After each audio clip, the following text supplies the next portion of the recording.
Hey, this is Cameron and welcome to the practice log. Whoa, whoa, whoa, whoa. An extra one there for you. Yeah, I'm just getting back from traveling, so I'm kind of getting back into the groove of things. I went to visit family. I forget if I told you about that. But it was today and yesterday that were my first real days of practice, getting back to it. And this is a practice log, by the way, which let me go ahead and tell you what a practice log even is. It consists of three things. First, there's small talk, which is where I just talk to you about nothing, basically. Then I'm going to answer some common questions. I have none prepared right now, so I don't know what I'm even doing. And then third, I'm gonna play something for you. And guess what? You know, I didn't really play much over the weekend because I was visiting family. I know I promised you guys like 5 hours a day till the next competition. I know. 5 hours every normal day. You know what? I might have to back it off to like 3 hours minimum instead of 5 hours minimum. It's just a lot. It's a lot of daily practice. I've already done an hour and a half though, and after this I'm gonna do the other hour and a half, and we're gonna be all good after that. I'm gonna play something that you've heard a million times, which is the Prelude to 997.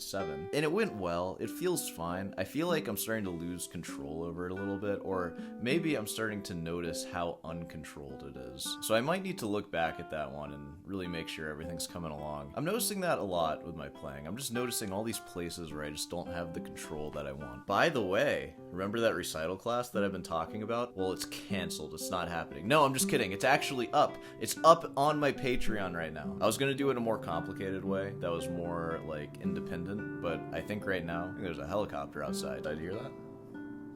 That's the Sorehands fans who finally geolocated me. They're gonna find me in a ditch somewhere. But yeah, I was gonna do it a different way, but Patreon is, I don't know. There's the most, like, security with it. I'm not gonna accidentally give out my actual home address if I'm just using Patreon. Because a lot of these billing softwares, they, like, require you to have a customer service address, and it has to be a real address. And guess what? YouTube money isn't so good that I have multiple addresses yet. There are ways around this. Like, you can buy mailing addresses, and and P.O. boxes don't work, by the way. So I don't know. That's a process, but for now it's on Patreon, and it's the only Patreon tier that's available right now. It's $11 for one class. I was gonna make it 10, but there's some fees on Patreon, and I'm not getting less than $10 for this class. So you know, it's $11. Sorry. It's still a good deal though. And there's a maximum of 12 people who can join that tier. It's 12 because I have no idea how long this is gonna take, nor do I know the demand. I don't know if 0 people sign up or 100 people. I have no idea. So we're starting with 12. We'll see how that goes, and then maybe I'll up it to 20 or something. I don't know. I can't see going higher than 15 people per class, but if there's a lot of demand, I'll figure something out to where more people can join. I'll have a guidelines and rules list posted on Saturday because the first meeting will be Sunday at noon Eastern Standard Time. So, you know, if you want to do that, sign up for it, have your rep ready, and let's see how your playing is. I'll be playing there too. I don't know what I'm going to play yet. Hopefully not the Prelude to 997 because I don't want to do that. So I'm going to try to have something else prepared. We'll talk more about that later. But for now, let's go ahead and get into some comment questions, shall we? You know, honestly, after traveling and stuff and practicing and being like a little discouraged, I kind of want to talk about something just non-musical right now. So let's talk about copyright in YouTube videos. I don't know, Rick Beato does that. It's a break from music, you know, whatever. The last practice log I posted was titled, "They're Deleting My Channel."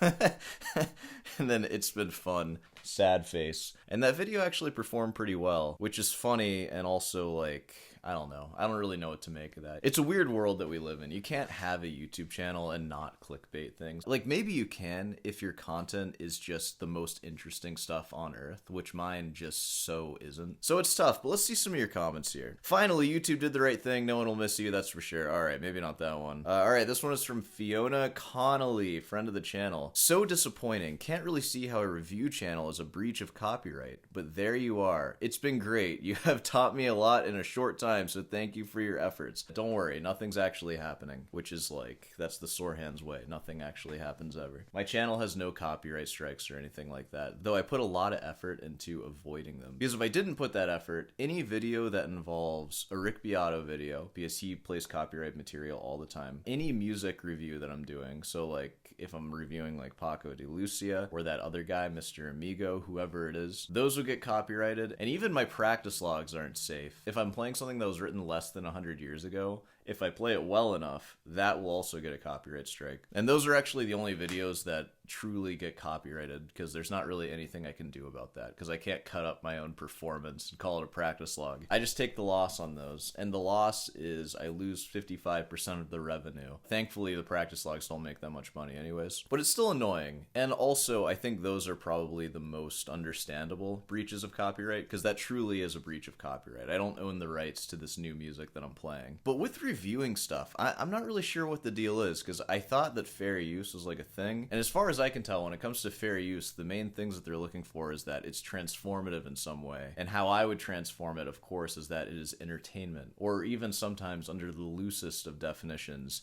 educational, but it's mostly entertainment, what I'm trying to do here. But yeah, I've tried just fighting them, and it always comes back as like you lose, and YouTube allows you to fight it in a more severe way, but it also makes it clear that if you lose, it'll count as a copyright strike or something like that, and it can affect your channel and like potentially get your channel deleted, which is a scary thought for someone like me who pretty much relies on their YouTube channel for like all of their income. How it used to be, and especially when I first started making YouTube videos, if you put 10 seconds of a song, you were pretty much safe. Like, you weren't going to get flagged for something like that. But nowadays, I think maybe the AI and the algorithm is just getting really sophisticated, but it seems like even for 5 seconds, I'll get flagged. A lot of times what I'll do is if I have a 10-second clip of music that I want to play from like a Rick Beato clip or whatever, I'll cut it down at the 5-second mark, and then I'll make them each like 4 seconds so there's a gap between them, and then just fade them together. So like the rhythm's a little bit weird, but it seems like the checker doesn't pick up on that. It's like it's hearing the song and then maybe it goes away and then it's a different part of the song, so it kind of confuses the checker a bit. I don't know how Rick Beato does it, because it seems like any video I watch of him, he just plays music way too long. Like, I know for sure that that's getting a copyright strike. And especially for Rick Beato's videos, like, this is my income, and you see my views that I get. So you don't need a crazy amount of views to make a decent living doing this. The amount of views that Rick Beato gets, you're talking about tens of thousands of dollars being left on the table from copyright strike every month. So I don't know how he does that. Like, he must just, like, have enough money and he doesn't care. Like, I don't think I'll ever be in a place where I have that much money where I'm just comfortable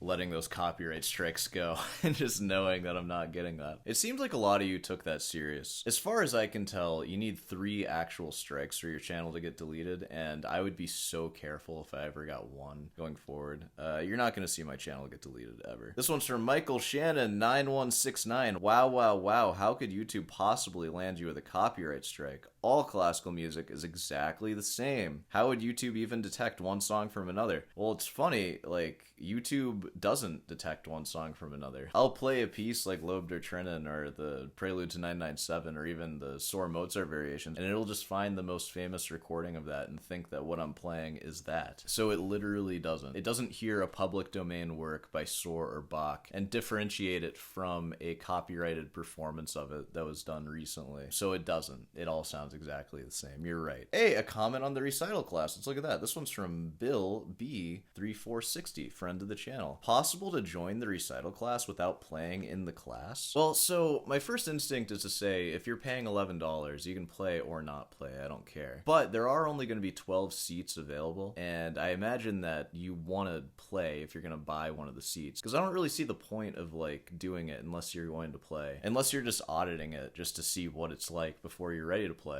But in that case, like, you know, if you're gonna play in a week or so, might as well just play this time, right? So I would say for this one, be prepared to play if you join, and that might sound scary, but like, don't worry about it too much. You're just gonna play. The worst thing that can happen is that you suck, and then that's fine. In new situations like this, everyone's gonna suck a little bit, and the point of it is to suck and get those sucky performances out of the way, and to start getting experience with playing under pressure. So I would just play anyways. Now, it would be really cool to be able to have an unlimited number of seats for just viewing, but you can't actually like talk or interact. I don't really know how to do that. Maybe if you guys have suggestions. I've thought of perhaps live streaming it. The only thing with that is that I'm a little uncomfortable with a Zoom meeting going on with a live stream, again, on a channel that is my sole income, because I don't want somebody like you know, doing something weird, maybe like flashing the camera or something, and then it's like, oh, there's nudity on sore hands, whoa, whoa, whoa. Like, it's a little scary live streaming a bunch of strangers. Like, maybe if it's a class that I'm used to, or, you know, even something less intense than that, somebody just says something like insane and just like, what do I do then, you know? So I need to be really comfortable with controlling the Zoom room and also controlling the live stream, which I'm not. I feel like something could go really wrong if I did that. Like, maybe something else I could do too is once the meeting starts, I just post the link on my YouTube, like, discussion page or something.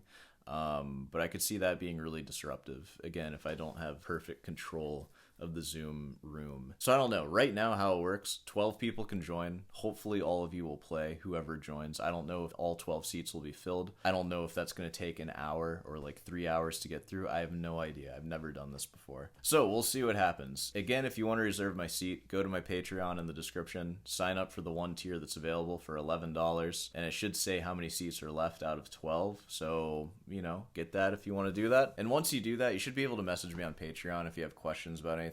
But refrain from doing that for now, because again, I will post rules and guidelines like on the page. You'll see it on Saturday. I'll post it by Saturday. It's going to be basic stuff like setting up like the audio settings so that we can actually hear you when you do play, and also just general etiquette, like just little things that I'm thinking of. Ideally, if you're like playing first, for example, don't just like leave the meeting immediately. Try to stay for the whole meeting so everybody gets equal value. It's rude to play and then leave is what I'm saying. Preferably gear up to feel comfortable with keeping your camera on the whole time. I don't want it to be something where it's just a bunch of cameras like turned off and it's just some odd situation like that. Alright, well how about this? I'm gonna play the Prelude to 997 for you, so you'll hear that, and then we'll talk more after. Whoa!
control phrasing in the moment. You play how you practice. That's something to think about. Yeah, again, just getting back from traveling, this is just a video I'm throwing together just to really announce the class that is now like ready to be signed up for. So do that if you want. We'll figure out a live streaming situation at some point. We'll see how many people I can actually feasibly have in the class. Maybe it'll be raised up next week, but this is going to be a weekly thing going forward. All right, I'm going to film some actual reaction videos now. So let's go ahead and wrap this up here. Of course, if you made it this far, be sure to subscribe and leave a like. Like I said, the recital class is on my Patreon. Hey, head on down over to Rootin's Delight for some merch, honest recital classes from honest people like me. Sore hands, it's an honest channel. All right, I'll see you in the next one.